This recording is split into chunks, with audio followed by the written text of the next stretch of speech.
Uh, Good morning, respected Hema Chaudhary ma'am. Good morning, delegates. Welcome to the today's session, first session. Today we have with us Professor Dr. Hema Chaudhary ma'am, Dean and Professor, PDM University, Faculty of Pharmaceutical Sciences, Aurangabad, Bahadur Sir, Haryana. So, ma'am is doctorate in pharmacy. Ma'am has got a total work experience of 22 years. Out of that, 8 years of administrative experiences, 15 years of academic experience, and 4 years of research experience. Awards and grants received by ma'am. Ma'am received a Higher Educational Professional of the Year award at EduTech Review Higher Edu Awards 2019 in Bangalore. SPER Principal of the Award by Society of Pharmaceutical Education and Research, Chennai. 36th IPC SS Kathy Shutter Memorial Prize for securing first rank in D-Pharm examination conducted by the Board of Examination Authority, Government of Karnataka. Ma'am also received appreciation award for securing second position in B-Pharm examination, Bangalore University, Karnataka. Ma'am received cash prize for securing highest marks in M-Pharm, Bangalore University. She received scholarship for securing first rank in B-Pharm second year examination. First prize for pharmaceutical meet held at Sri Jagadguru Renukacharya College of Pharmacy, Bangalore. Ma'am also received a grant of worth 12 lakh rupees by AICTE sponsored research project entitled Design Synthesis Biological Evaluation of Flavonoids Derivatives under the Research Promotion Scheme.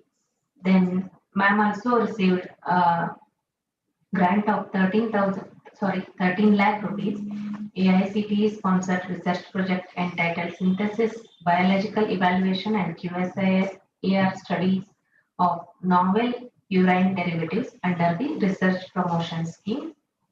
Ma'am has got various publications in national and international journals, total 44 international publications and 15 national publications. Ma'am also presented papers in various national and international conferences. She has got one patent to her credit. In professional membership, ma'am is a coordinator for North Zone APTI Women Forum for the year 2019 to 21.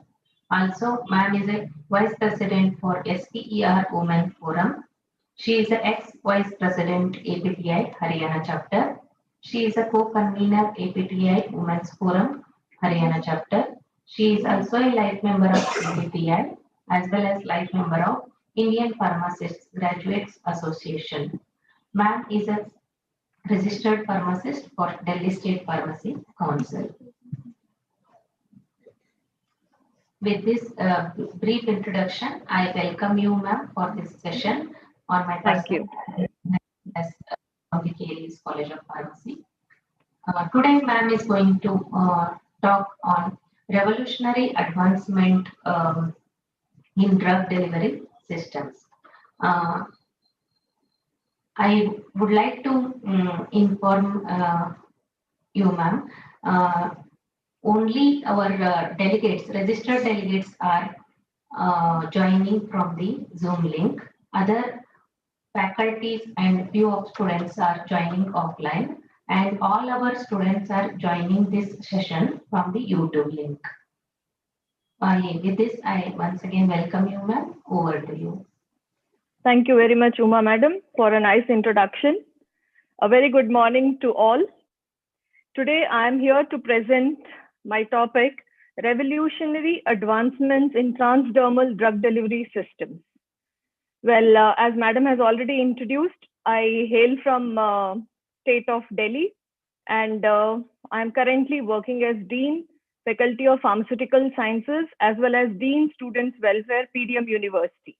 This is a private university situated in Haryana, in the city Bahadurgarh. Well, to start with the introduction of my topic, we know that from time immemorial, the challenge has always been to deliver payload or the drug across the skin barrier to systemic circulation. And this has always been a great challenge to the mankind. The transdermal drug delivery system has taken precedence or superiority over other conventional delivery routes, as this route helps in delivering the drug in a discrete dosage form. If we look into or delve into the history of transdermal drug delivery system, we already know that this particular route has been tapped from time immemorial. And if we look into the history, we can divide it into pre-20th century developments, 20th century developments, and 21st century developments. So if we look into the 20th century developments, there were homemade formulations which were very popular, as topical remedies were massaged, bandaged, rubbed, or applied to the skin. Then talking about 20th century developments, when we were talking about 20th, it started with mustard patches. Mustard plasters or patches were the first kind which were used to relieve chest congestion. Then came belladonna plasters, and belladonna plasters were also made official in United States pharmacopoeia, and this was mainly used as an analgesic preparation. Then talking about early 21st century, we had development of transdermal delivery, and it goes back to somewhere in 1960s. The most important US patent which was first filed was called bandage for administering drug. This was in the year 1971 by the US company Alza Corporation. And the first official transdermal patch named transdermal scoop of scopolamine drug was launched in the year 1979.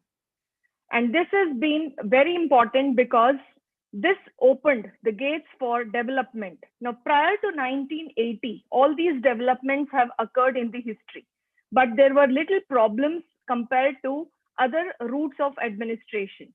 The main problem was, though the formulations were available as simple ointments and gels popularly for transdermal application, especially for drugs like nitroglycerin and estradiol, but the major problem was these preparations were inelegant, inefficient, suffered from poor control of both quality and the area of application. So the outcome of these situations was to bring in some modifications or some upgradation with the development process of such a delivery system. So if I delve into the important events which has occurred since beginning of 20th century till date, we have some FDA approved product which hails from 1900. So from 1900, the development process started, and in 1900, the first iontophoresis demonstration was shown. Then in the year 1954, sonophoresis demonstration occurred. So though we talk about advances in recent times, but the history speaks that these kind of formulations had gained momentum and importance since ages. Then in 1976, one patent was filed for the technology of microneedles. And I already mentioned the first FDA approved transdermal patch was transdermal scoop, which was for the treatment of motion sickness. Then in the year 1981, the next patch was launched, which was for nitroglycerin, named as Transderm Nitro, Nitrodur, and Nitrodisc. So a number of players, market players came into the picture, and they started capturing the market with transdermal drug delivery. Then in 1983, a preparation was made official by FDA, which was meant for diagnosis of cystic fibrosis using pilocarpine iontophoretic devices. Then the next development was in 1984 by launch of Duragesic patch. This made history. This made history because this made the company earn billions worth of money. Then in 86, it was followed by the next patch, which FDA approved, which was for a hormonal preparation, estradiol. Then came Catapris patch, which was for anti-hypertension. So basically, it was for clonidine drug. Then was launched the nicotine patch in 91 to 92. Even today, nicotine patches are very popular in US and outside US. And in 1995, number of developments occurred in the transdermal field, talking about skin electroporation, launch of testosterone patch, launch of iontophoresis patch called iontocane, and also introduction of acoustics method like low frequency sonophoresis. Then came the introduction of 1998 year, wherein Combi patch was launched, which was a combination patch of two hormonal preparations named estradiol and norethindrone. Then in the year 1999, lidocaine patch was launched. And in 2001, for birth control, ortho-evra patch, having a combination of estradiol, norelgestromin was launched. And the year 2003, oxytrol, that is oxybutynin for overactive bladder dysfunction, and thermal poration techniques were introduced. Then came the year 2006, where seleginine and methylphenidate was launched. Methylphenidate is a pediatric patch. So transdermal patches have opened medication therapy even for pediatrics. Then in the year 2007, rotigotine was the first drug which was launched as a transdermal product, though it was not approved for oral or other routes of administration. So rotigotine is a landmark in transdermal technology because this drug was launched exclusively for transdermal route. Then also we had rivastigmine drug which was launched in the same year. Then it opened the avenues for multiple therapies. So antiemetic drug granicytrone was introduced in 2008. Then we had a pain relief management, buprenorphine in 2010. Rotigotine again was given approval in 2012 for other manufacturers. Then we had sumatriptan, oxybutynin, and finally, of late, very recently in last year, Secordio antipsychotic aspanoprine for treatment of adult schizophrenia has been given approval. So the purpose of showing all these drugs which are approved for transdermal application makes it more critical to understand what is the current global scenario of transdermal products. If we talk about the average growth rate or the cumulative average growth rate of transdermal products, it has been expected that by 2023, it is going to fetch a revenue of $7.1 billion. And the projected sales will be up by 4.5% because in 2018, the same sales were rated at $5.7 billion. The next major advantage for transdermal field is that the major share for transdermal field is because the products which are launched are for the treatment of chronic diseases. And in today's time, the mankind is suffering from number of chronic diseases. The major reason for again having a major share in the market is with the technological advancements, which we will be looking later into my presentation, that there are so many new technologies which have opened gates for launching new transdermal preparations in the market. We also have a major share captured by pain management segment. As I just mentioned that since there are a number of chronic diseases affecting the mankind, so pain management has become a prime focus, and this has captured major market for transdermal products. And also the market segment for transdermal is segregated into 5 categories, not only pain management, but also for cardiovascular drugs, central nervous system drugs, hormonal preparation, and other applications. Amongst this, most common is for smoking cessation, motion sickness, and overactive bladder treatment. So basically, we have to understand that because of all these options, the market has grown tremendously, and the recent developments have made an impact in transdermal drug delivery system.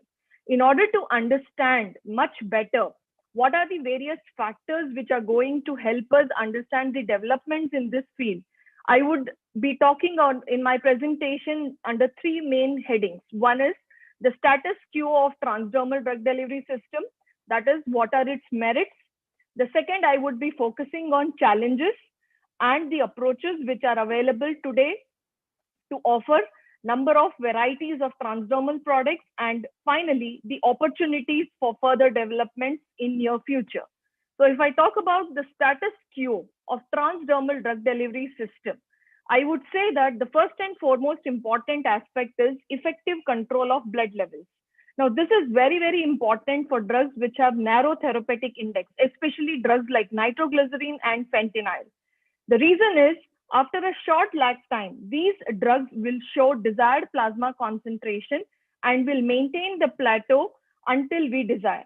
So this would also help in giving us sustained effect as desired, and also prevent fluctuation of drug concentration in the blood. It also helps in low frequency of application. Now, this is very much important for patient compliance. So when there is low frequency of application, especially some examples I can quote here is 1 day preparation, that is just one application in a day is transderm nitropack, that is for nitroglycerin. Then we also have twice a week administration. Twice a week, you can go with estradiol patch, and once in a week.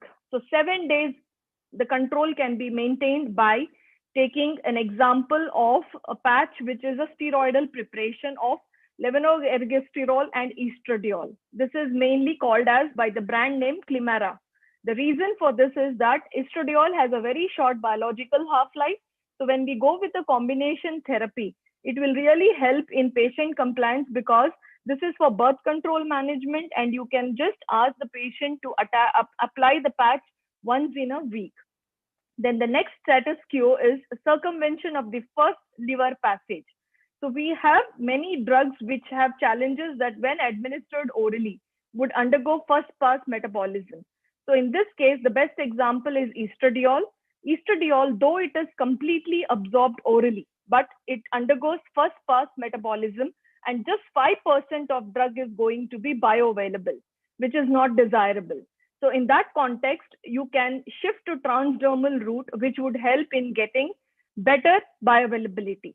Then the next status quo would be avoidance of GIT inactivation, especially for drugs which are acid labile. So drugs which get deactivated in the acidic environment of GIT, they can be administered by this route. Then we also have an advantage of secure and easy termination of treatment. As the transdermal application is external, there is an advantage that we can terminate the action as and when desired. Then the patient also will be at comfort, because it is a secure preparation, and he will be assured that whatever he has applied is going to be staying there for long as he desires. Then the next advantage or the status quo would be non-invasive painless administration. So this is very much desired, because now it has outdated the hypodermic needle use. So being a non-invasive method, it causes minimum pain. And definitely it is a very good route for getting controlled and extended drug release wherever we desire in the therapy. So in order to make it more clear, the concept of transdermal delivery technologies, it is also important to know some of the important facts which we already are aware of. First and foremost is that the skin is a painless and patient-friendly interface. So it is a very, very easily approachable interface by which we can achieve systemic drug absorption. It is also important because it helps in delivering conventional as well as novel drugs. Not only that, the main focus with transdermal delivery is with barrier properties of skin, because this is the most challenging part in transdermal delivery. So we also not only look in for the barrier properties, but we also have challenges that how we reduce skin irritation and also give a cosmetic appeal to the preparation by improving the aesthetic appeal or the aesthetics of the patch system. This particular delivery system is very challenging because the administration route, though it is simple, for drug absorption, the mechanisms are going to be complex and the factors are going to be mutually dependent on each other. And very importantly, attainment of therapeutic levels is not possible without skin enhancement techniques. And that is the reason we need to know about the advancements for penetration ability of drug by this route. And that is the reason we are talking about the quest, which is still on for novel delivery methods, wherein we not only focus on good efficiency, we also talk about the device, the design, safety, ease of handling, and cost effectiveness of any transdermal product we are going to manufacture. So knowing this background, now it is very, very important to understand what are the enhancement strategies through transdermal route. We already have been aware that the enhancement strategies could be either passive or active means. Passive can also be called as chemical means of enhancement, and active can be referred as physical means of enhancement. If we talk about passive initially, basically the principle involved in passive means is that there would be an influencing interaction between drug vehicle so that the skin permeability is enhanced. And also, this particular technique is suited only for low molecular weight drugs of less than 500 Daltons and lipophilic drugs. Not only this, these kind of delivery strategies are easy to incorporate into patches, which were the first kind of transdermal products. But the major hitch is the lag time, which will be seen in the drug release. And not only this, with the advent of biotechnology, which brought in a lot of transformation and led to the development of heavy molecular weight drugs or high molecular weight drugs of more than 500 Daltons, to quote here the examples like proteins and peptides, which have opened the route of transdermal delivery. We had to shift from passive modes to active means of techniques. In case of active strategies, here the basic principle is using energy-related techniques. These energy-related techniques create a driving force to help in moving the drug from the device or the formulation across the skin and help in efficient delivery. And the major advantage of active means is that this particular strategy is a reproducible technique and with minimum lag time. So having introduced the enhancement strategies, I would delve into individual kind of strategies in more depth, talking about the advancement with each strategy. So first, I would be talking on passively enhanced transdermal delivery techniques. Now, under this, the first and foremost is the transdermal patches and devices.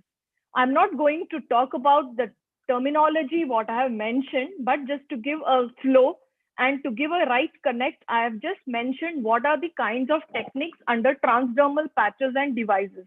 Under this, we have single and multi-layered patches, vapor patches, drug and polymer matrix characteristic based products. Then we have reservoir kind techniques and drug in adhesive type. Then we have the second major category of passive strategies is by using chemical enhancers. The chemical enhancers have shown tremendous increase in drug penetration ability. We also have natural and synthetic polymers which have been explored. We have solvents, we have surfactants and excipients, and also adhesives which are used for not only adhesion but also for enhancement means. Then we have the third major category which we talk about payload delivery enhancement techniques. So here we play with the drug moiety. We bring in structure-based delivery enhancements. One such kind of approach is prodrug approach, wherein the drug is modified to suit the requirement. Then we also talk about the final kind of passive technology is using nano carriers. So nanotechnology itself is a broader aspect to look into, but major nano carriers which have been explored are solid lipid nanoparticles, colloidal nanogels, etc. I'm just introducing the topics. I'll be talking about them in my presentation further with some major advancements. I'm not going to talk in detail because this itself would go into a lot of individual topics elaborately. So I'm just introducing these passive techniques. Now I also have the advantage of introducing active techniques. So actively enhancing transdermal techniques, we could say that the first category could be payload delivery enhancement devices. So here, as I told, we use external energy. So the payload delivery enhancement devices could be based on the principle of electromechanical techniques, physical techniques, acoustic-based delivery methods. So to name some examples of all these three categories randomly, it could be antophoresis, electroporation, microneedles, thermal ablation, etc. We also have velocity-based payload delivery techniques. Now, velocity-based is examples. The best approaches are jet injectors, powder jet devices, needleless shots. And finally, we have thermally assisted and controlled heat-based devices. In this, we have number of techniques like magnetophoresis, laser ablation, radio frequency, etc. And very interesting is medicated tattoos. But I'm not going to talk about all, but some techniques I'll be discussing further. Now, since we have understood the strategies, we have just seen the types of strategies. Now, it is very important to sit back and think, where are we today? In today's time, where are we and what is the current state of art with respect to transdermal technology? So if we delve into this particular point and we want to find a solution, I would say that the current state of art is, even today, there has been a challenge, or there is still exists a mutual challenge between attaining high pharmacological potency and good skin permeability. So even today, though we have developed number of techniques, still this challenge is on. And then on an average, if you look into the past, in an approximate 2 year span, one transdermal product is getting approval. So that means, though we are working so elaborately on this delivery system, but because of its challenges, we are not able to get more products into the market. So the future is going to be impacting the market with transdermal products. So the reason of thinking about this delivery system current time is that this is a system which will give us a return on investment. So every company, every pharmaceutical company looks into drugs like, for example, fentanyl, which we call it as a blockbuster drug. So every pharmaceutical company tries to flourish by launching blockbuster drug. Now, why this drug is called as a blockbuster? When fentanyl was launched, this captured the market for 5 years, and every year the company could earn billions of dollars revenue. So even today, the quest is on to look in for such blockbuster drugs which can revolutionize the field of transdermal drug delivery. I also gave an example of rotigotine, which was one of its kind, which was launched as a transdermal product before being thought with other routes of administration. So even today, the researchers are looking into such molecules or such molecular entities which could be potential candidates for transdermal drug delivery. And the main focus to enter into transdermal research is because in future, undoubtedly, it is going to be a multi-billion market. So with this current state of art, now it is right time to talk about what are the advancements in transdermal delivery system. If I have to talk about advances in transdermal delivery systems, I would be defining my talk in three headings. I would be talking with generations. So first, I would be classifying them into 3 generations. The first generation being dedicated to transdermal patches. So as we just introduced that it is a passive means of delivery. So we'll be touching about transdermal patches because these are going to help in delivering drugs at a rate with or without enhancement. Then we would be classifying our second generation techniques, wherein small molecular deliveries have been shown to have good permeability characteristics using driving forces or enhancement means. And the latest third generation techniques, wherein not only small molecules, but we are also achieving the delivery of large macromolecules and vaccines, which is the focus of today's developments, and bring in the permeability through stratum corneum. So talking about first generation transdermal products, transdermal patches are the most accepted kind of products in under first generation. They are not only used, but even today, they have a lot of impact on the market. And as I mentioned, they help in passive modes of delivery, and it is mainly suited for low molecular weight lipophilic drugs, and also for drugs which have poor oral bioavailability. Now, the main reason of hindrance with transdermal patches is because of the barrier characteristics of stratum corneum. So here the focus would be only how to overcome these barrier characteristics. Not only transdermal patches, in first generation, we also had metered liquid sprays, gels, and other topical formulations. But if we talk about the market segment, the transdermal drug delivery systems are segregated into patches and other transdermal products. But we are not talking about other products because transdermal market or transdermal patches market has overshooted the other products. Now, this is a slide which shows examples with respect to advancements of transdermal patches. So I'm talking about first generation technology. Now, in first generation technology, if you look at the diagram, the first row, it indicates early topical products. Now, when you talk about early topical products, I'm talking about pre-20th century development. So from time immemorial, the topical route has been tapped, as I already mentioned in the history. So we had in those times Gallon's cold cream, which was being used. We had mercurial ointment, as I mentioned. I also mentioned about belladonna and mustard plasters. So this is the first row of pictures showing the preparations which were used in pre-20th century.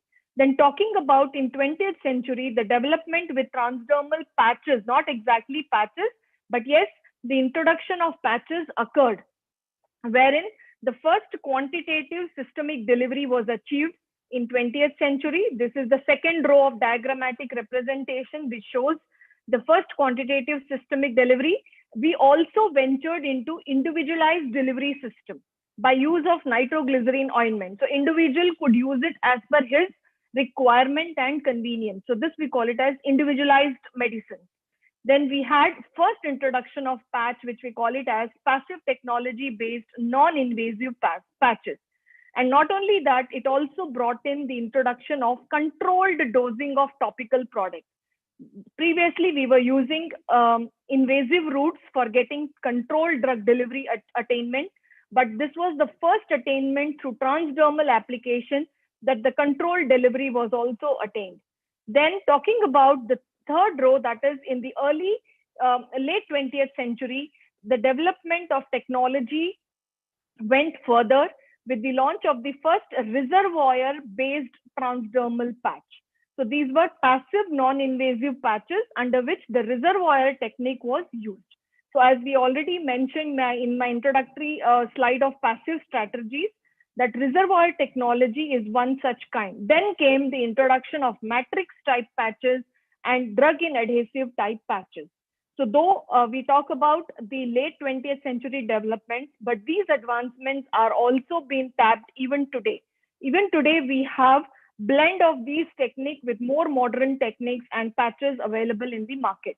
Then we had the last generation of patches, or we call it as the current generation or the next generation patches, wherein we had not only cutaneous solutions embedded in patch technology, we also have active technique based patches. That is for iontophoresis. I'll be talking about active techniques a little later. So we also today have not only passive technique based patches, but we have active technology based patches, iontophoresis, microneedle patches, etc.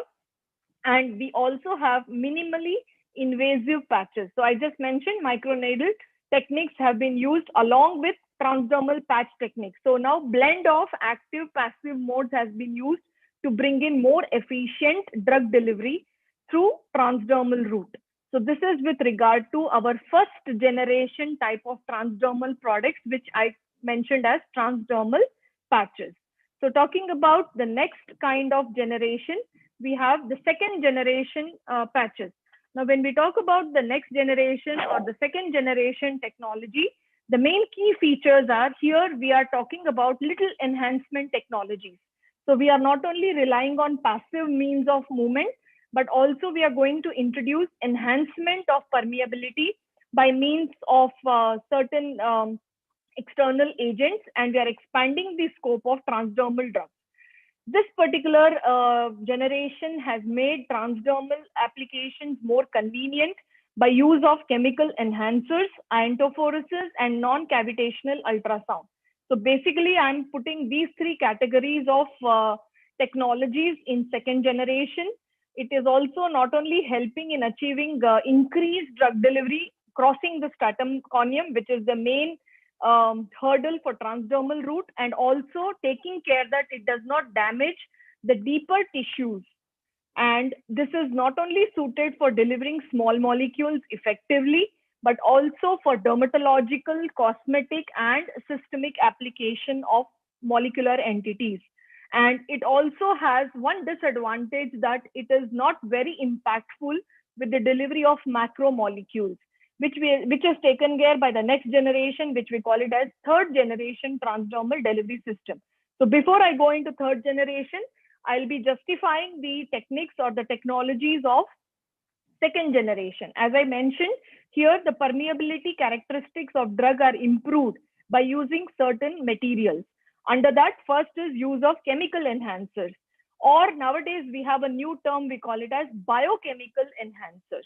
So when I talk about the chemical enhancers technique, around 300 to 360 approximately, this is based on the literature, approximately 300 to 360 chemical penetration enhancers from different chemical origins. It could be from different categories like azones, alcohol, surfactants, terpenes. Different chemical origins have been tried. The only problem with these chemical enhancers is that they are not very effective individually, some. So for that reason, generally they are either used alone or in combination to make it more effective. And the major mechanism by which they improve the permeability characteristic is that they bring in disruption of highly ordered stratum corneum. Not only that, it also helps in interacting with intracellular proteins and also improve partitioning of drug in the stratum corneum. So basically, they target the intracellular route of passage in order to bring in good permeability characteristics. Applications, if we talk about, there are plenty of applications, but to name some, these are being effectively used in delivery of peptides. So though it is a macromolecule, so as I mentioned, biochemical enhancers introduction has opened the avenue for administering macromolecules using second generation techniques. So peptides and proteins have been found to administer through this route. And also it is found that it will not cause cutaneous inflammation. So these kind of enhancers, which are an advancement with chemical enhancer approach, these revolutionary advancements are not only helping in movement of macromolecules, but at the same time, it is taking care of the much agonizing toxic effect of enhancers is of skin irritation. So it is taking care of any skin inflammation or irritation and helping to bring about good permeabilization. When talking about exclusively about more recent developments, it is the development of new enhancers like ceramide analogs, tranexamic acid derivatives, menthol derivatives, transcarbams, ozone analogs. These are totally new potential biochemical and chemical enhancers which have been explored with number of model drugs to see their permeation across a transdermal route. Talking about the second technique of second generation is iontophoresis. Iontophoresis, as we already know, it is achieved by application of a low level electric current, either directly to the skin, or we can introduce the current through a dosage form so that it enhances the permeation of the drug which is applied topically and help in movement of therapeutic agent. Now, therapeutic agent could be an ionic drug. So it is very much favorable for hydrophilic drugs. There are a number of mechanisms by which iontophoresis drug delivery occurs. It could be electrorepulsion, mainly for charged solutes, electroosmosis for uncharged solutes, and electroperturbation for both kind of molecules, that is charged and uncharged molecules. Talking about its applications, they are used for diagnosis. As I mentioned in my important event of transdermal delivery, that is lidocaine patch. was introduced, and also this is used for the diagnosis of cystic fibrosis. Then for drug delivery, number of model drugs have been delivered, and very important development under this is delivery of insulin and also monitoring blood glucose level. So these technique has been explored not only for diagnosis, it is explored for drug delivery. It is also used for delivering other therapeutic agents like cytochrome C, human basic fibroblast growth factor, and a range of heavy molecular weight or high molecular weight biomicromolecular products. Though it has opened avenues for third generation drugs to be introduced transdermally using second generation techniques. And to name some recent developments, the most important are that they are used with different technologies. To name some, it is Vitaris. Now, Vitaris is a kind of a transdermal patch. It is called as an iontophoretic patch, or the main drug is lidocyte. Lidocyte, it is mainly iontophoretic patch, having a portable electronic controller and an energy source, which is mainly intended to deliver lidocaine and epinephrine. So the reason of giving this particular delivery mode for drugs which I mentioned of lidocaine and epinephrine is to attain dermal analgesia. So dermal analgesia can be attained very quickly, and this was launched by a California-based company, Alza Corporation. So such techniques have been developed, and there are a number of marketed antiphoretic patches available today. Then we have third type of second generation approach, that is nano carriers, which I also call it as vesicles particulate system. We talk about nanotechnology. This itself is an entirely very deep topic. So here, just to give an introduction, we can have vesicular and non-vesicular approach. Under vesicular, we can go into lipid-based systems, non-lipid-based systems. And each system can be subdivided into multiple types, like lipid-based could be liposome approach, ethosome approach, transferosome, etc. When you talk about non-lipidic based, we have niosomes, ufosomes, etc. And when I talk about the next category, that is non-vesicular transdermal drug delivery system, we have an array of approaches, which we call it as hydrogels, dendrimers, nanoparticles, microemulsions, nanoemulsions, etc. So I'm not taking up this in detail because this itself is an entirely separate subject. Now, when I talk about in general the mechanisms of vesicular approach or vesicular particulate approach, it could be based on what is the physico-chemical property of such nanocarrier systems, wherein there would be defining the interaction with the biological system, as well as how the nanocarrier is going to get into the cell and bring about transdermal movement. So there cannot be one mechanism. There are plentiful kind of mechanism. For example, if I talk about transferosome, two mechanisms are proposed. One is based on hydration gradient, and one is the driving force. The hydration gradient would be the major driving force. So we are not going into in-depth because each technique itself is an entirely individual topic as a whole. So when I talk about in general about this particular second generation techniques, the applications are widespread, but to name some, it is mainly for delivering anti-Parkinsonian drugs and antihypertensive chemotherapeutic agents and small interfering RNA.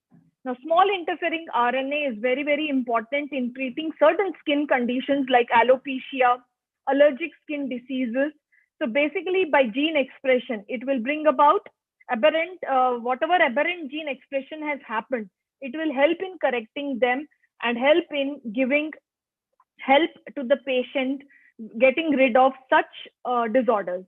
So for that reason, the major developments are with transdermal vaccination. So vesicular particulate system has helped revolutionize transdermal vaccination. So there are a number of vaccines being or immunization techniques being tried transdermally using this particular approach. It has revolutionized nano cosmeceuticals. We are trying to bring in a lot of cosmetic remedies by this kind of approach transdermally. And not only that, with advances in materials, fabrication methods, and techniques, It has also facilitated development of new type of nano carriers, which could be used for delivering drug more effectively transdermally.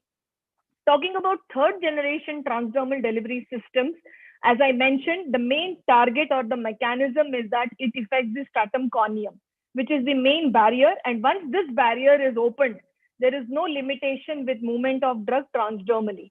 It has helped in moving macromolecular drugs like proteins and vaccines very effectively and efficiently.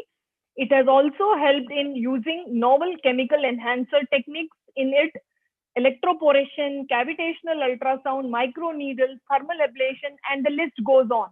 I have just named some. Then also this third generation techniques has opened delivery of hydrophilic drugs transdermally. So when we were talking about patches, the first generation technology, movement of hydrophilic drugs, what a main limitation. We could only deliver lipophilic drugs. But today the options are widespread. And also it is very important to note here that though it is affecting the stratum corneum directly, but the damage to stratum corneum is temporary and it can be tolerated. So that is why now third generation techniques have been taking a forefront and they have become forerunners in transdermal technology. To start with, the first type of third generation is electroporation. Now, if I have to introduce electroporation, basically I would call it as that it is brought about by application of high voltage pulses of around 100 volts and for short duration of time. So here we are using high voltage electric current, but it will be for shorter period of time. The possibility is use high voltage for shorter time or low voltage for longer time. But the first approach is causing minimum damage. And the advantage of using this is that it will open the skin pores temporarily. And the mechanism by which it brings about transdermal movement is by introducing an electric field, which is applied for milliseconds, and this becomes the driving force. Application, if you talk about electroporation technique, it has enhanced the permeability of variety of drugs, which may be having different lipophilicity and size. So here we start from small molecules to protein deliveries, to peptides, to oligonucleotides, and also biopharmaceuticals. Now, these biopharmaceutical class of compounds are very challenging because they're very heavy molecular weight compounds, up to 7 kilodaltons. So its applicability has become widespread. Now, talking about the latest developments, which has revolutionized transdermal delivery using electroporation techniques, is movement of low molecular weight drugs, that is doxorubicin, mannitol, to name some, timolol, etc. High molecular weight drugs, then also anti-angiogenic meta-arginine peptide delivery and other macromolecular drugs. Now, talking about the most advantageous and the most impactful kind of delivery with third generation is microneedles. Microneedle based delivery involves using micrometer scale needles. These needles could be plentiful type of solid or hollow type, and these needles are very, very painless when they are pierced on the stratum corneum. Now, when I talk about the needle, whenever we develop a microneedle based technology, we need two parts. We need an invasive part and a supporting component. Invasive part is array of needles. So we used to call it as array technology. Array is a number of needles which are formed, and the needle length could range from 25 to 2000 microns. These needles cause minute pricks or very minimum painless pricks on the skin, and they create pores. And to hold these needles, we need a supporting or a base plate, which we call it as nowadays we use a transdermal patch. So now a combination of transdermal patch and a microneedle technique has been synergized or compacted to bring in good transdermal effective delivery. So this supporting base has to be uniform sized and it will support the sharp needles. Talking about the mechanism, so I told you they are micron sized and they bring in openings of micron size in the skin, which helps in effective drug delivery. It has wide applications, very wide applications, and it is the most developed and explored technique in today's time. There is one clinical trial, I hope it is already launched, influenza vaccine. through skin using microneedle technology is the best example which could be given here. Now, it is going to help in movement of small molecules, proteins, DNA, vaccines. So basically, vaccine development has been very effective through microneedle technology. Talking about types of microneedle and what drugs have been delivered using that particular type of microneedle, to name some, we have solid microneedle technology wherein amantadine drug has been delivered. Then we have polymer-based microneedle technique where human serum albumin has already been explored. We have hollow microneedles wherein phenylephrine drug has been used. We have coated microneedle techniques wherein vitamin B and calcium drug has been tried, and hydrogel forming microneedles using ibuprofen sodium has already been reported. Now, talking about the next type of development is thermal ablation. Now, thermal ablation is also called as thermophoresis, which is categorized under third generation transdermal drug delivery system. So in order to understand what is thermal ablation, here basically heat source is used. Now, the heat which is used on the skin surface will generate micron scale perforations in the skin. So this heat exposure could be hundreds of degrees. Now, again, it could be for very, very small period of time. Otherwise, skin burning can happen. So the exposure time could be from milliseconds or to microseconds. The main mechanism is that when the heat source comes in contact with the skin, this brings in vaporization of water from stratum corneum. So because of that, there will be expansion in the cells, and this will help in creating pores or the pathway for drug movement. Now, application, if we talk about thermal ablation, this is again a field as compared to microneedles being explored very much in today's time for effective delivery. And it has already been tried to deliver human growth hormones and interferon alpha 2b. And also insulin delivery has been tried using thermal ablation techniques. We have two techniques which are launched in the market. First is called as LEAS technology, which is for delivery of macromolecules and bioactive agents. And we have Epimum patch, which is used to deliver immunogen. That is again a vaccine. We have next type of transdermal drug delivery, third generation, cavitational ultrasound. Now, if we talk about the developments with this particular technique, before that, let's understand what is exactly cavitational ultrasound. This could be also called as acoustic methods. Now, whenever we talk about ultrasound, this could be use of ultrasound at various frequencies. It could range from 20 kilohertz to 16 megahertz. Now, this is also called as sonophoresis technique. So mechanisms are many. Now, the first step in the mechanism is that because of the thermal effect, that is heat, which is generated by the ultrasound on the skin. That is the first effect. The second effect is acoustic streaming. When this waves are going across the skin, there's acoustic streaming causing fluid velocity in the skin. That is, fluidization happens in the skin. And due to this, there is cavities formed or bubbles formed within the skin. So we call it as cavitational effect. That is the main principle here. That is why the name cavitational ultrasound technique is mentioned. So when we see cavitational effects are seen, and this ultimately will collapse. The bubbles will collapse, and this will create pathways, and this will help in movement of drug. This has been explored for moving high molecular mass drugs like insulin, erythropoietin, interferon, and also to some extent low molecular weight drugs like heparin, and also for vaccine delivery. If we talk about the latest developments with this approach, especially low frequency sonophoresis combination is used with chemical enhancers, which were a category of second generation, and also with a combination with microneedles. So LFS, that is low frequency sonophoresis, can be used in combination with chemical enhancers, or it could be combined with microneedles, and this is found to have a synergetic effect on drug delivery, especially for all those drugs which have poor oral bioavailability. And this particular synergetic combination of using cavitational ultrasound with either chemical enhancers or microneedle technology has been used for vaccination or vaccine delivery and also for gene therapy across the skin. Talking about the last technique under third generation is microderma abrasion. Now, to introduce microderma abrasion, so it itself, the word itself is self-explanatory. It is something like using a sandpaper on the skin. You're abrading the skin and peeling out the top layers of the skin, but of course, taking care not to cause severe damage.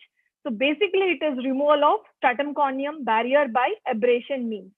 So here microscopic scale pores will be opened. When skin is rubbed or the top layers are abraded, microscopic pathways will be created, and it has been explored for delivering drugs like lidocaine, 5-fluorouracil to name some. It is also been explored for vaccine delivery, that is mainly for treating traveler's diarrhea and influenza, and also for treating skin problems, mainly for cosmetic point of view, acne, scars, and other skin blemishes. Now, talking about the latest developments with microdermabrasion, this has an impact in cosmetic field. It is used in cosmetic for skin regeneration.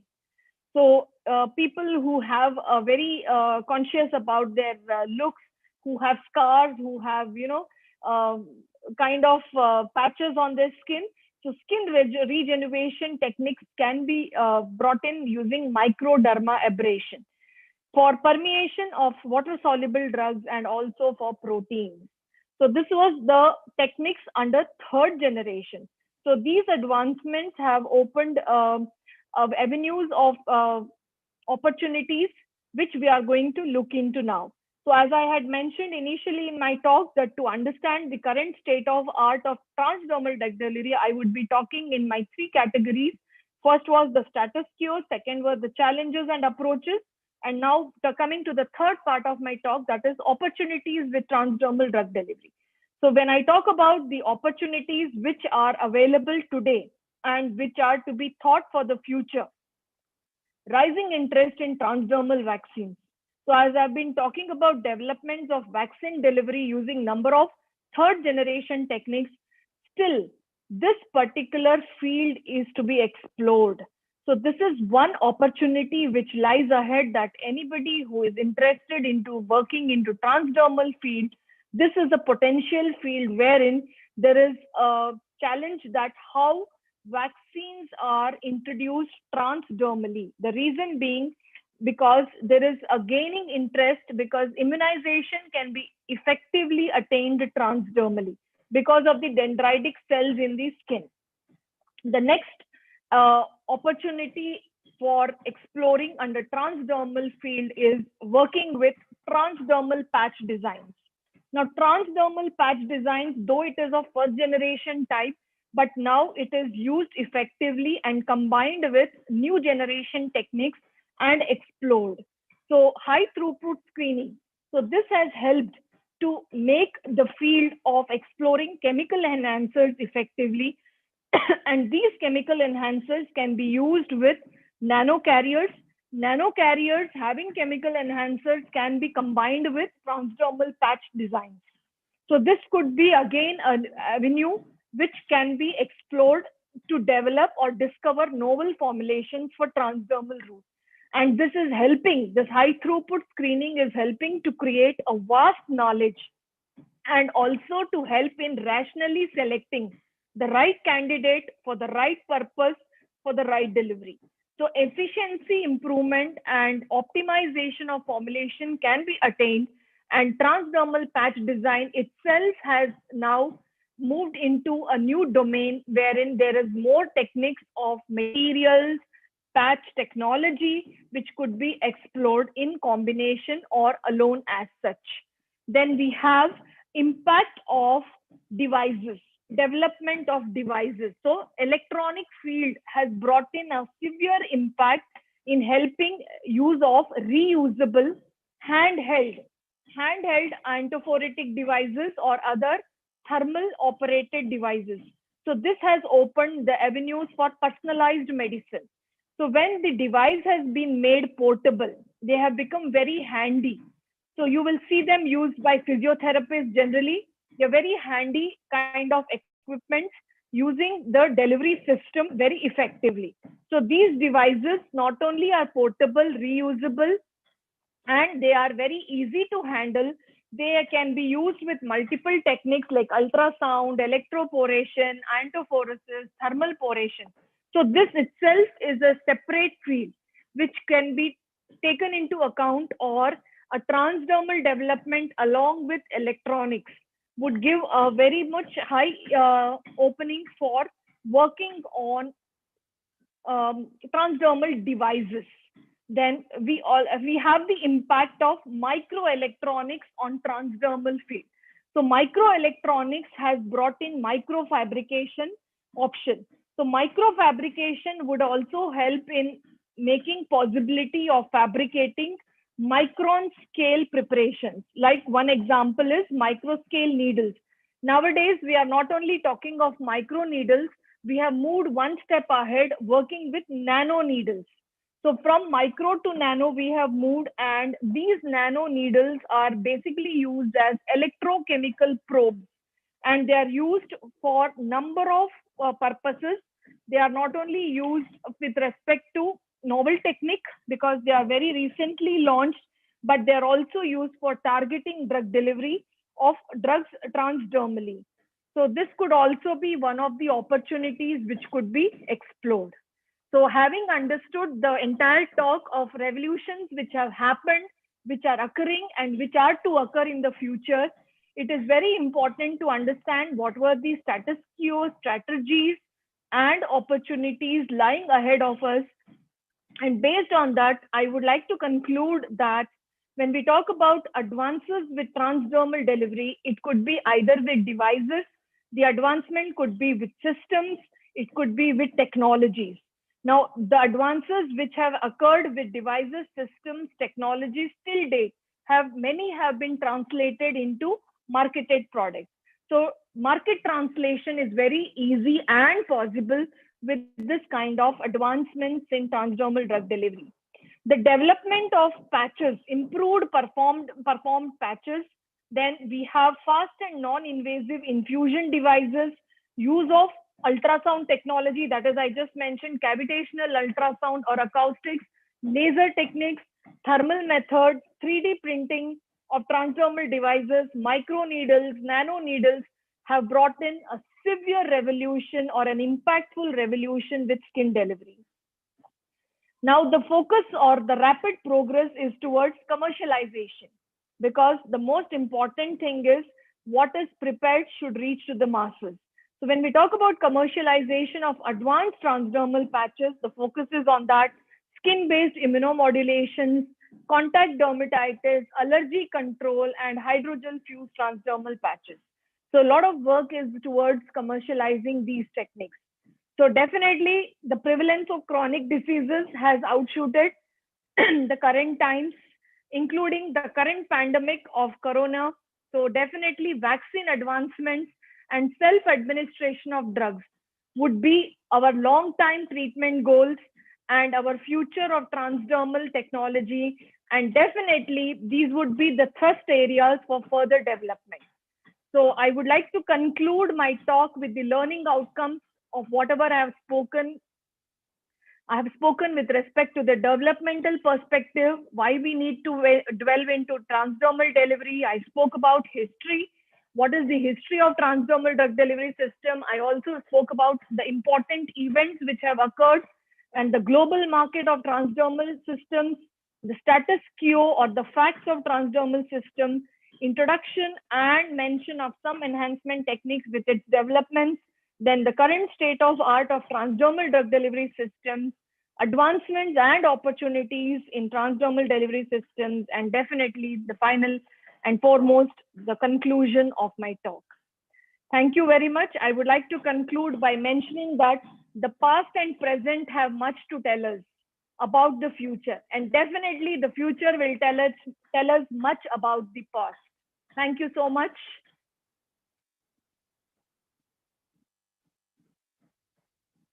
Over to you, Uma Madam.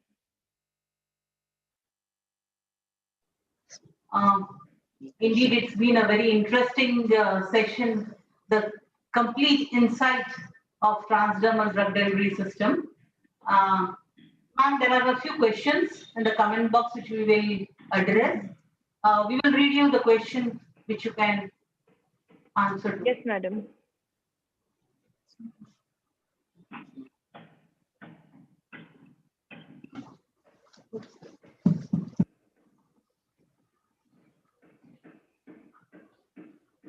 There's a question asked by Dr. Abhishek Bansal. Um, what are the advances in diabetes management? How much they are effective than other routes in terms of its diabetes management? As I have mentioned with some of the techniques that insulin delivery has been explored. Main challenges with insulin delivery, wherein we bring in good management of glucose levels. We also have development with glucose monitoring devices. So now with transdermally, there is effective approaches being in the clinical trials. It is not officially as such marketed, but they are in clinical trials wherein we have worked on. There is one article citing this, that the current clinical trial is on with respect to glucose monitoring devices. And also, if I talk about exclusively insulin delivery, so I just mentioned third generation techniques. To name some, they have been tried for insulin delivery, but commercial product as such for insulin transdermally as of now is not available. Thank you, ma'am. There is another question. What are cubosomes and aquasomes will come under what type of nanocarriers? They would come under vesicular delivery. I did not go more into the detail of vesicular particulate system. That was my approach under second generation, because I brought in particulate delivery as well as vesicular delivery together, because there's so much of science that I didn't want to take up individually. But yes, cubosomes, cubic vesicles have been used because for rapid drug delivery. If we are planning to have a burst release from transdermal products, because generally transdermal are meant for controlled and extended release. But if you are planning to have a burst release and you want to have a more loading capacity, then we explore cubosomes. So they are called as cubic vesicles. So they come under vesicular approach. Cubic vesicles can be made using lipids. There are again we can go more deeper into the science, wherein what kind of lipids can be used. Again, that itself is a separate topic altogether. So cubic nanovesicles, I was just reading one article of late. It has been tried for treating lipidic condition. That is for drug rivastigmine. It is to reduce lipid levels. So even these kind of cubic vesicles, a lot of work has been tried with number of model drugs. Thank you, ma'am. There is another question asked by Mr. Mahantesh Kautekar. How about the drugs which are having molecular size higher than skin pore? I just mentioned we bring, see, there's one Lipinski rule. Lipinski in his presentation was the first scientist who mentioned about ideal characteristics for a drug for a particular route. He spoke about oral route, what should be the criteria or the properties. So there are rule of 5. Lipinski rule is called as rule of 5. So when I talk about transdermal, the first is its molecular weight should be less than 500 Daltons as per Lipinski rule. Second is it should be lipophilic with a partition coefficient value between 1 to 3. Third, its melting point. So there are certain ideal characteristics given for a drug to be a favorable transdermal moiety. But now we are not restricted to such Lipinski rule limitation, because with advancements with transdermal technology, now we can even think of delivering macromolecules, we can think of delivering high molecular weight drugs. But if you go by Lipinski rule, the limit is up to 500 Daltons, molecular weight up to 500 Daltons, without much enhancement technique. Thank you, ma'am. There is another question asked by Mr. Anant Bhandarkar. When it comes to commercialization of transdermal drug delivery system, what are the challenges? The major challenge is cost factor, because this technology is not very cost effective. So commercialization, the major hitch is acceptability outside US has been challenging, especially with developing countries, and also the technology scale up. Technology scale up also is very expensive and challenging. So I would say that technology scale up and cost effectiveness, this could be the major hurdles for commercialization of transdermal systems. Thank you, ma'am. Another question by Dr. Indrani Raut.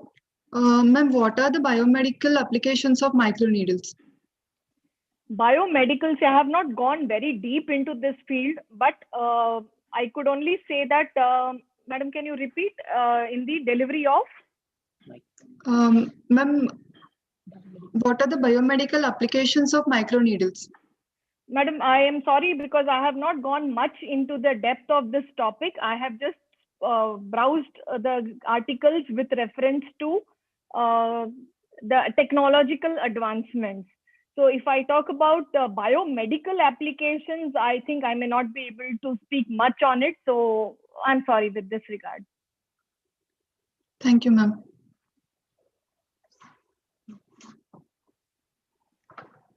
Hello, madam.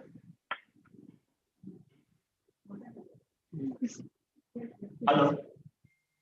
Hello, madam. Yes, sir. I am speaking from QIP Council. My name is Uday Kumar. Yes, sir. Do we have any standard formula for the calculation of the dose in the transdermal patch? Sorry, sir. Can you repeat? I could not get you. Okay, standard formula to calculate the dose for the transdermal patch. For dose for transdermal route. Yeah. Yes, there is one formula proposed by Barry. So basically, you can go with the percentage oral bioavailability, total dose into percentage oral bioavailability. For example, if I talk about diclofenac, if it is 50 milligram, I'm just taking as an example, 50 milligram thrice a day. So that becomes 1 day dose 150 milligram. And if I say 50% is the bioavailability, so it will be percentage bioavailability, that is 50 upon 100 into total oral dose for 24 hours, that is 150. So this will come up to, if I'm not wrong, 75 milligram. So this is how we take out the transdermal dose. Because it is bypassing the first pass metabolism. Yes. That is not being considered here with the oral dose. So, sir, if you look at the dose quantity, that is the reason why we are having less dose requirement for transdermal route as compared to oral route. I just mentioned oral route 50 milligram thrice a day with 50% bioavailability. So that is why we are shifting from that route to transdermal route. In transdermal route, we are bypassing this first pass effect. So here we will just require, instead of 150 milligram for 24 hours, we will just need 75 milligrams to bring in good bioavailability. Okay, that is what you have told. One rule is there, but now for the 50 milligram, whatever the dose of the oral is there, it is inclusion of the first pass metabolism drug also. No. We are giving oral dose, but the problem is the dose is available only to 50%. Oral dose is never decided taking what is the bioavailability. No, because bioavailability that is coming out. Suppose if I take the heavy this one fast first pass metabolism, at that time dose increases. Yes. If any drug is there, having a first pass metabolism is very this one fast. At that time, we are giving the little bit higher dose in the oral because that is being compensated. But sir, this is not the strategy for dose fixing. That drug is prone to show, based on pharmacological evaluation, a dose of LD50, ED50 studies. When we do isobolographic study, dose is fixed.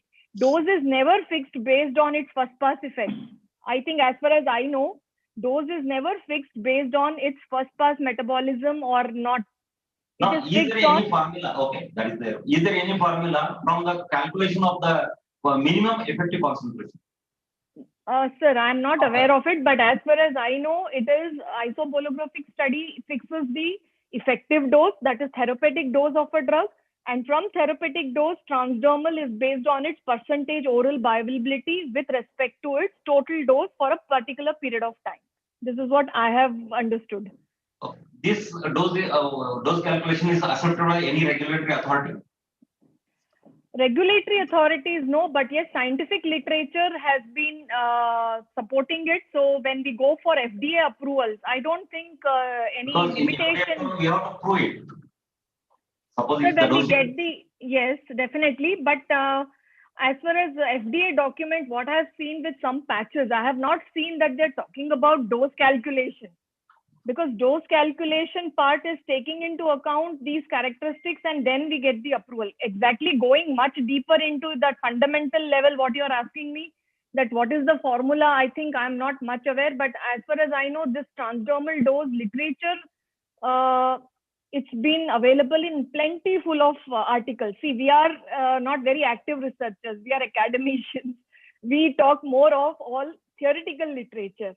So regulatory approvals, I have no idea what is the document required for dose calculation. But as far as I can give clarity on this question is, there is nth number of articles supporting this calculation. That is correct, madam. Because just I am asking whether is there any formula for, because I am still searching for the formula and I am developing my own formula for that also. Okay, that's really nice to know, but I'll also look into it because it's a new learning. I am also doing that one, standard formula for that one. So that you should consider all this one, parameters of the oral should come and looking after from the MEC values, minimum effective also. That I'm doing that, so, okay. But for that, you can go with number of trials and animal studies were not helpful because when you see what is the dose, because that also would not be reproducible. I'll also look into it, but I have not come across this kind of question where how dose exactly, because Berry et al. Has been using this calculation in his number of articles for transdermal dose calculation. No, that is also, madam, and this same problem is prevailing. Suppose if a drug is in the IV route or in the parental route, and how do you convert it to oral route? And vice versa. Okay. That is also same problem. Okay. No, actually, my expertise is with transdermal delivery. So whatever I have read, I have understood is we have an advantage of transdermal because of this formula. We can cut down the dose and we can get better availability. But as you are asking me the question from parenteral to oral and oral to parenteral, I'll have to look, sir. I have no idea. No, just same correlate to that one. I'm not asking that question, but it will be equivalent to or correlate to that calculation. I'm still trying it. I'm not getting exact formula for that. Okay. Definitely, sir. I'll also look into it. If I get, then I can. Sure. Thank you, madam. Give me a little bit information about that one because I am not knowing that calculation. Right. Thank you. Thank you, ma'am. This is Rajeshri Mansareddy. So on behalf of AICTE and KD College of Pharmacy, we heartily thank you for the beautiful and complete insight of the transdermal drug delivery system. Having young teachers who are registered to this on this platform, I think your presentation has thrown a lot of light for the innovations and to take up their research activities in the areas of transdermal drug delivery systems. Thank you very much. Yeah, I'll also take 2 minutes, madam, to convey my regards. I'm myself very thankful to KLE College of Pharmacy, Belagavi, for having given me this opportunity to deliver a topic which is very interesting to me as such. And also, I would like to thank all the delegates for their patient listening and encouraging remarks. And definitely, it's very nice coming down to South from Haryana, though virtually. But look forward that anytime offline, it would be a pleasure to visit KLE University. And since I myself have been born and brought up in Bangalore, so it's very close to my heart. And I would like to say thank you in Kannada. Dhanyavadagalu. Nanage ee opportunity. I'm sorry, I'm getting a little stuck, but thank you so much. It's very nice, and we also look forward to see you here offline. Whenever you come down to Bangalore, you are always welcome to our university. Thank you, ma'am. Thank you so much. Thank you. Can I leave the meeting, madam, with permission? Sure, ma'am, you can leave the meeting. Yeah. Thank you, ma'am. Thank you. To the participants, I have an information for you all. So you'll have gone through almost this 2 week. We are moving to the end of 2 weeks of our quality improvement program, and in short, we would be completing it in another few days. All the participants are requested to make a brief note on the various sessions that were being conducted, so that at the last day you are supposed to come on and speak about how the sessions were held here, and what you can any improvements from our end that can be taken up. So you plan your materials to be spoken on that day. So I think we are short with time. In another few 5 minutes, I think we'll start with the second session. That is by Anand Kunjnur. So we can move on with the second session after 5 minutes. You can join for that. You can take a short break and come back.